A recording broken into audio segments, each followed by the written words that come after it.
எனதன்பு தனுசு ராசிக்கார நேயர்களுக்கு எனதினிய வணக்கங்க. நம்ம இன்னைக்கு வீடியோ பதிவுக்குள்ள முழுமையா போறதுக்கு முன்னாடி முருகரை மனதார வணங்கிட்டு வீடியோ பதிவுக்குள்ள போகலாங்க. ஓ முருகா போற்றி, ஓ முருகா போற்றி, ஓ முருகா போற்றி, எனைக்காக்கும் முருகனே போற்றி. நல்லதே நடக்கும், நல்லது மட்டும் தான் நடக்கும். நம்மளோட தனுசு ராசிக்காரங்க சுதந்திரத்தை விரும்புவாங்க.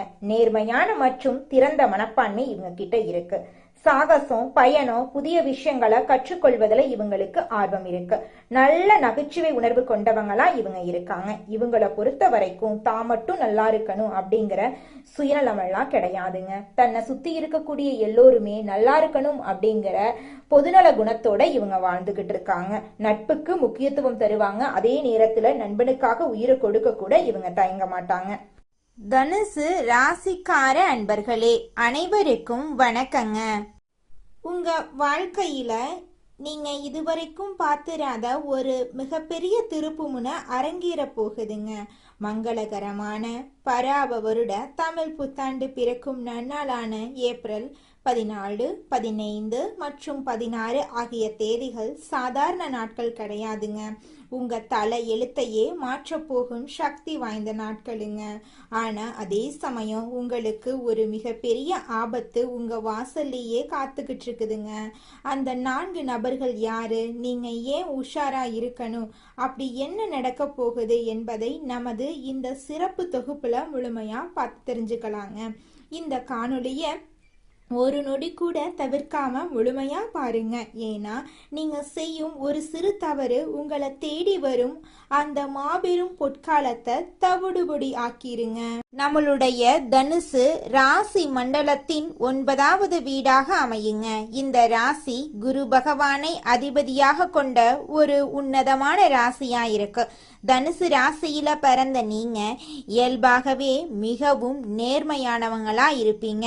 உள்ளத்தில் படுறத உள்ளபடி யாருக்கும் பயப்படாம முகத்துக்கு நேரா பேசும் தைரியம் கொண்டவங்களா நீங்க இருப்பீங்க. தர்மத்துக்கும் நியாயத்துக்கும் எப்போதுமே தலை வணங்கும் குணம் கொண்டவங்களா நீங்க இருக்கீங்க. ஆனா உங்களுடைய இந்த அதிவேகமான நேர்மையும் வெளிப்படையான பேச்சுமே உங்களுக்கு பல நேரங்கள்ல மிக பெரிய எதிரிகளை உருவாக்கி விடுதுங்க. தனுசு ராசியில பிறந்த நீங்க ஏன் எப்போதும் ஒருவித போராட்டத்துடனும் மற்றவர்கள் படாத மன கஷ்டத்தையும் அனுபவிக்கிறீங்க என்று எப்போதாவது யோசிச்சதுண்டா? இதற்கு காரணம் உங்க வெள்ளை உள்ளந்தாங்க. கடந்த சில ஆண்டுகளை சற்று திரும்பி பாருங்க. நீங்க யாருக்கெல்லாம் உண்மையா இருந்தீங்களோ, யாருடைய கஷ்டங்களை தீர்க்க ஓடோடி சென்று உதவினீங்களோ அவங்களே உங்களுக்கு மிகப்பெரிய துரோகத்தை செஞ்சிருப்பாங்க.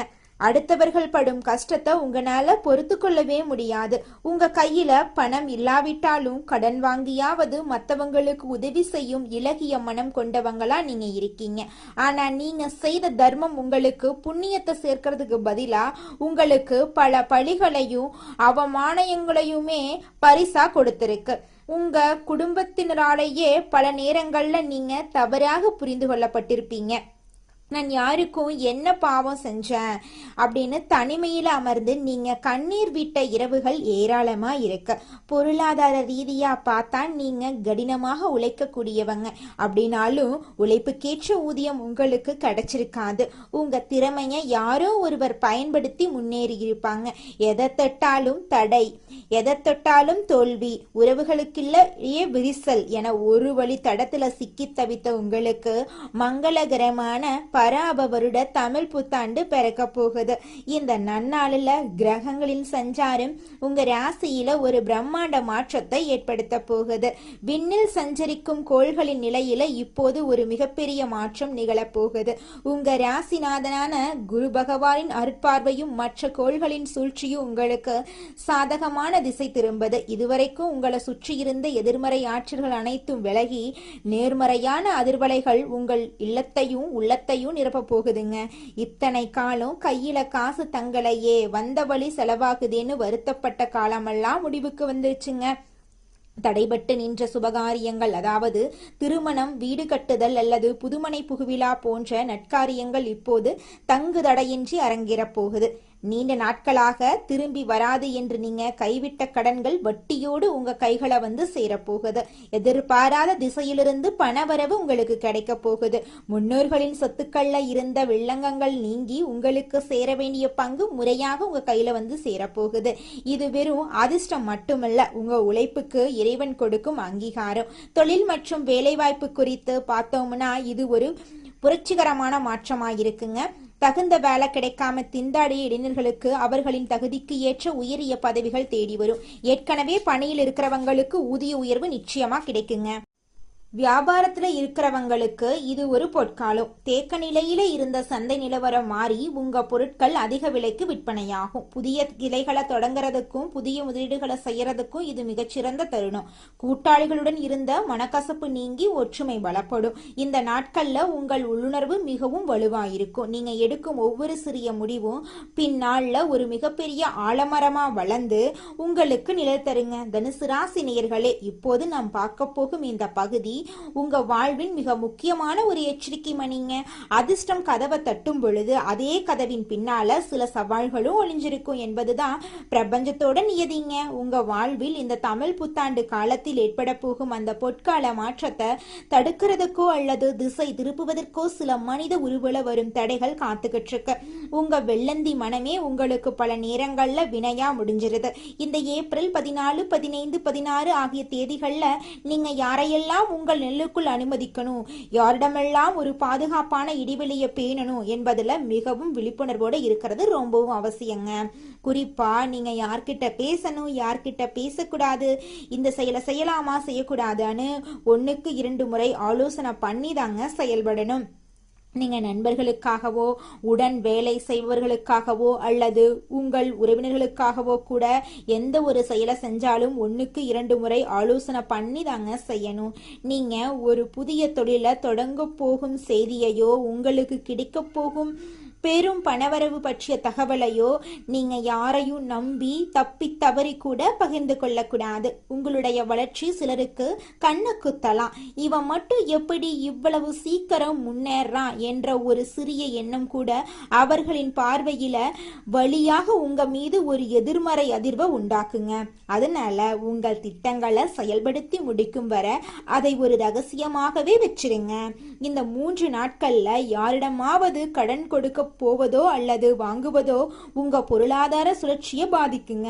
வேலை செய்யும் இடத்துல உங்கள் கருத்துக்களை திருடி அவங்க பெயரில தம்பட்டம் அடித்துக்கொள்ள ஒரு கூட்டம் காத்துக்கிட்டு இருக்கும்.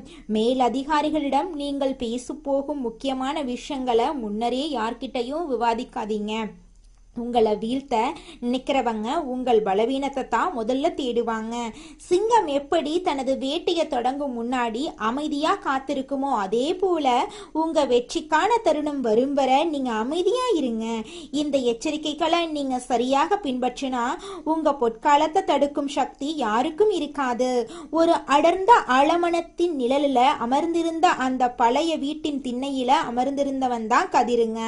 அவன் தனுசு ராசியில பிறந்த கடந்த 5 ஆண்டுகளாக அவனது வாழ்க்கை ஒரு இருண்ட குகைக்குள் பயணிப்பது போல இருந்துச்சுங்க. தொட்ட காரியங்கள் அனைத்தும் துரோகத்துல முடிஞ்சிச்சு.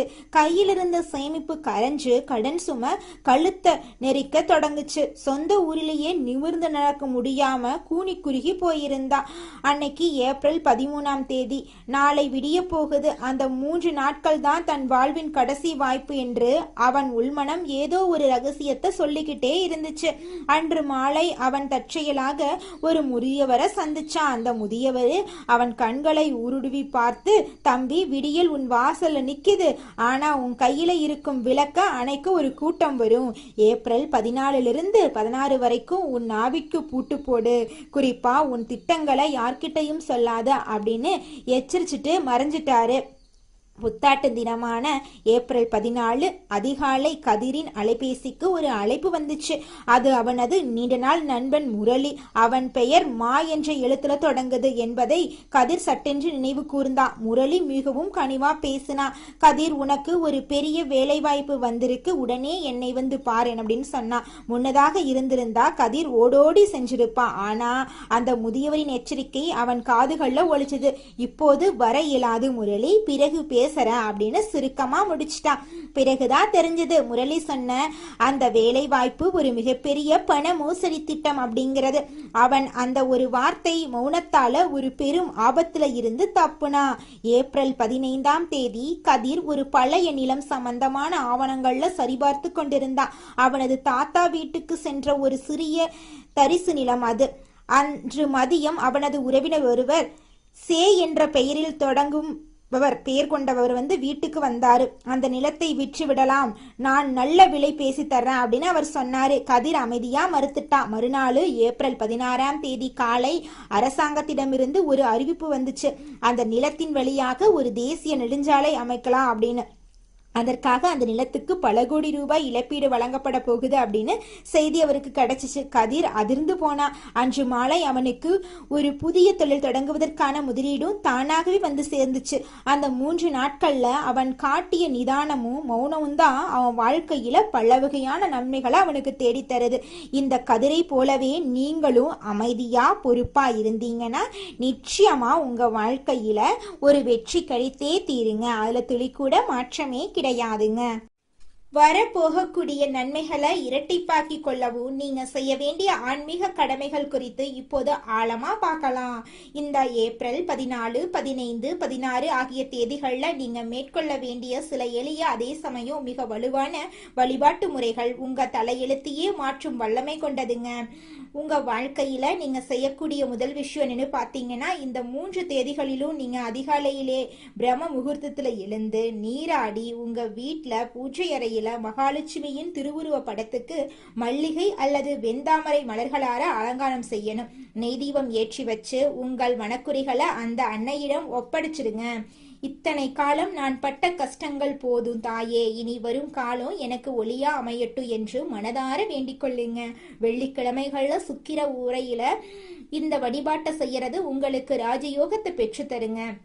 அடுத்ததாக தானங்கள்ல சிறந்த தானமான அன்னதானத்தை பத்தி பார்க்கலாங்க. உங்க வசதிக்கு ஏற்ப ஏழை எளியவர்களுக்கோ அல்லது ஆதரவற்ற பெண்களுக்கோ உங்களால முடிந்த உணவை அழியுங்க.